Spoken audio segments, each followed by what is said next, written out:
Hi everyone, welcome to our channel. If you're planning to come to New Zealand, if you're thinking about coming to New Zealand, if you're coming to New Zealand alone as an international student or with your spouse, this episode is for you.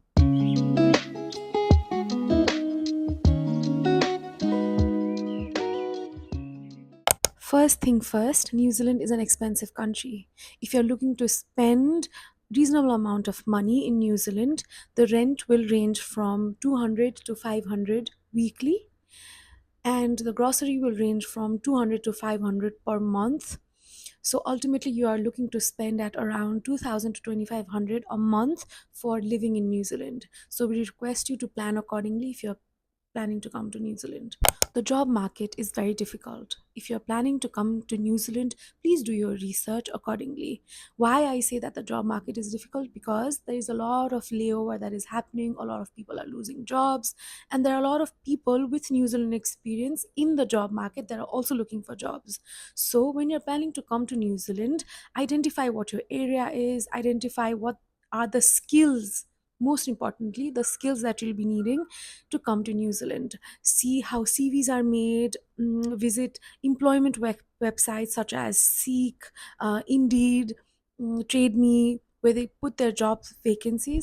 If your consultancy is luring you, saying that you're getting a good job space, a good opportunity here in New Zealand, it's not true. It is a difficult space right now and it will take some time. Having said that, there is a lot of opportunity. You need to work hard, you need to be consistent. It is not unattainable. It is just difficult and it will take some time for you to get a good job. So please be prepared while you're coming to New Zealand. Skills are the most important asset that you bring to your employment portfolio in New Zealand. What do you mean by skills? Skills are your traits that you can bring to New Zealand. Suppose you're applying to a job in customer service, your previous experience in customer service, your communication skills. If you're applying a job in accounting, your experience in using accounting softwares. Many people here use accounting softwares such as Zero. If you want to take a certification of Zero while you're coming here in New Zealand, that will be an added asset. So examples like this play a very, very important role on your applications while applying to a job in New Zealand. You are allowed to bring your food from home country, but you have to declare it. But you're not allowed to bring seeds in New Zealand. Anything that grows when you spread it on the ground is not allowed in New Zealand. You have to grind it. So if you want to bring your food from your home, you're allowed to, but you have to declare it in the airport. You can do it online, you can do it physically while you're there in the airport. But just do your research. Go to the website of New Zealand's air control, New Zealand transportation, and do your research.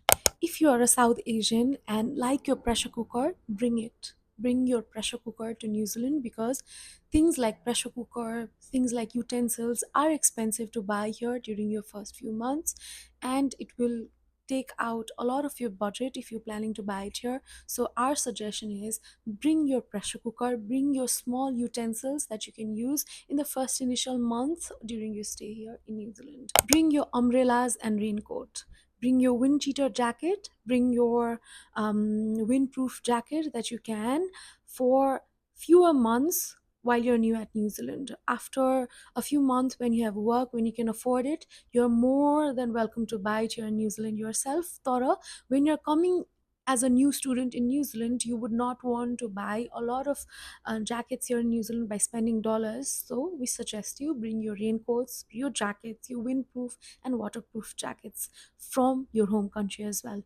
Also, guys, to tell you the fact, New Zealand is an expensive country when it comes to buying your skincare, shampoo, hair wash, conditioners, etc. And it'll really pinch your heart to spend so much during the first few months of your stay. So if you can, bring that as well, there's no harm. Facebook groups. If you're wanting to be independent, to find a good place to live, Facebook groups about your particular area is the good place to start with. You don't have to go to your relative and ask them to look for it. You can look it on your own.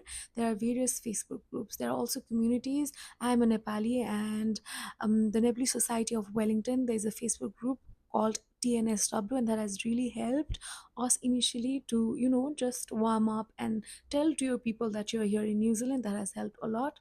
So yeah, you can do that on your own as well. Opening a bank account will take some time. So, as soon as you come to New Zealand and get your phone number, go online and schedule an appointment with your bank that you're trying to open an account with. It will take some time. You need to physically visit the bank and submit your documents, your passport, offer letter, and your tenancy agreement to the bank. They will verify it and then the account will be opened. So, have some patience, it'll take some time. If you want to work legally in New Zealand, your visa letter should specify that you're allowed to work in New Zealand. If your visa letter does not say that, you're not allowed to work legally in New Zealand. As a master's student, I believe you're allowed to work 20 hours per week. As a PhD student, you're allowed to work full time. There's no specified hours of work.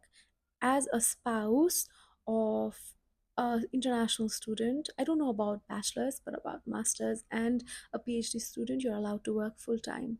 Full time meaning you can work whenever you like at what many hours you want to. This country works on connections. Rather, every country works on connections. So go there, go out there, meet people, talk to people, say that you're looking for jobs. Volunteering is such a great opportunity to go and meet with people, show your skills.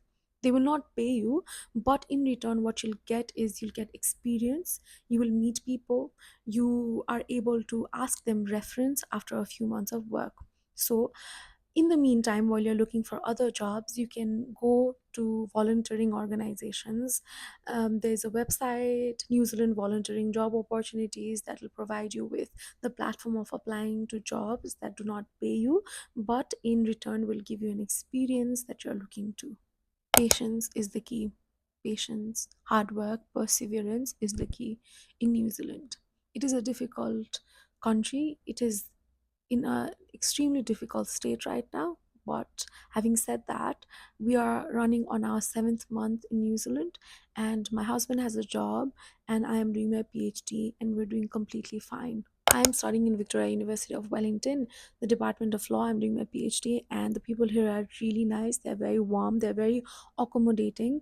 If you have any situation coming up, you just go and tell them, and they'll be very kind, they'll be very supportive about your situation, and they'll try their best to help you through. So my entire experience for the past 7 months have been really nice.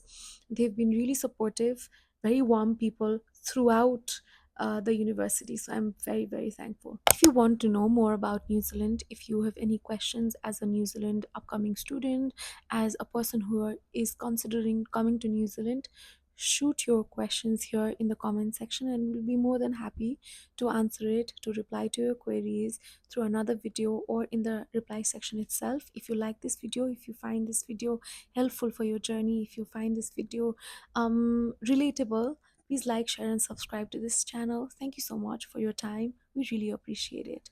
Bye.